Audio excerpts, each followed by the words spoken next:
తల్లిదండ్రులు కానీ తాతలు కానీ మరణించినప్పుడు భారతదేశంలో వారికి చేయవలసిన విస్తృతమైన క్రతువులు ఉంటాయి.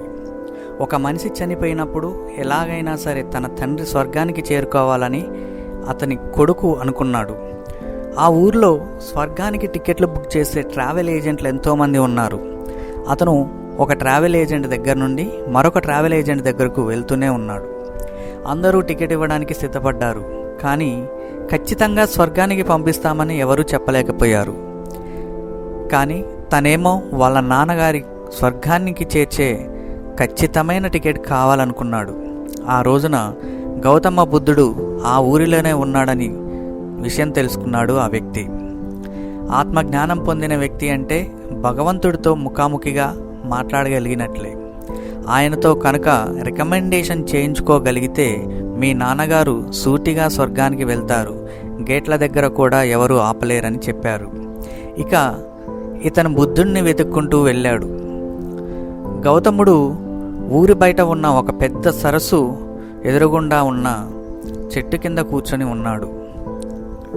ఇతను వెళ్ళి గౌతముడి కాళ్ళ మీద పడి ఆయన కాళ్ళను ఒక మొసలిలా పట్టుకొని, మా నాన్నగారు ఎంతో మంచి మనిషి, ఆయన చనిపోయారు, ఆయనకి ఖచ్చితంగా స్వర్గానికి వెళ్ళటానికి నేను కోరుకుంటున్నాను, ఆయన పైకి వెళ్ళాలి, కిందకు కాదు అన్నాడు. గౌతముడు నోరు తెరిచి సమాధానం చెప్పే లోపే అతను మీరు కాదనకూడదు అన్నాడు. భారతదేశంలో ఒక సాంప్రదాయం అనేది ఉంది. అదేమిటంటే ఎవరైనా వచ్చి మిమ్మల్ని ఏదైనా కావాలని ప్రాధేయపడితే మీరు కాదనకూడదు.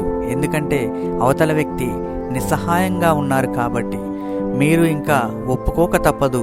అప్పుడు గౌతముడు, సరే ఇక నేనేం చేయగలను, నువ్వు నాకు ఈ విధంగా ఆంక్ష పెట్టావు కాబట్టి నేను నీకు వీలు కాదు అని చెప్పలేను.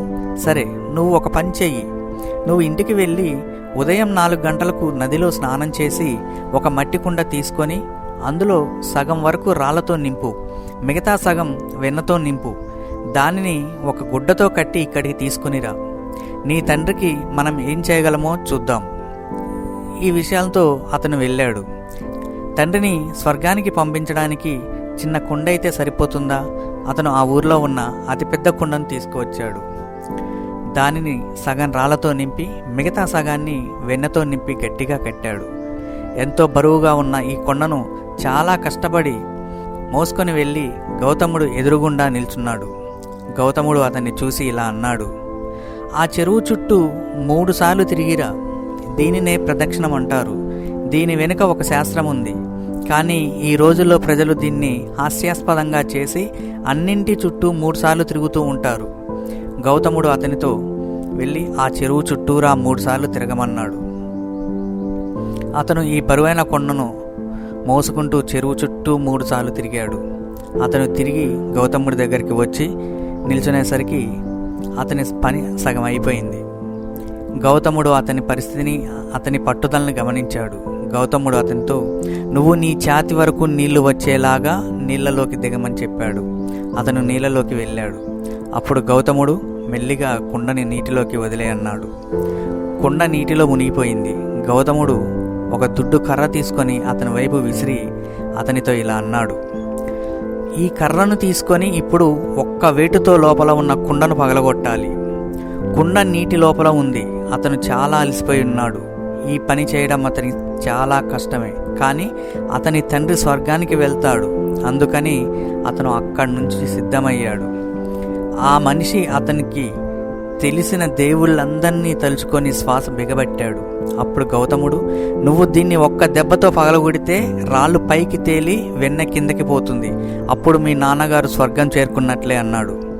ఒక పెద్ద దెబ్బతో ఆ కుండ పగిలిపోయింది. వెన్న పైకి తేలింది.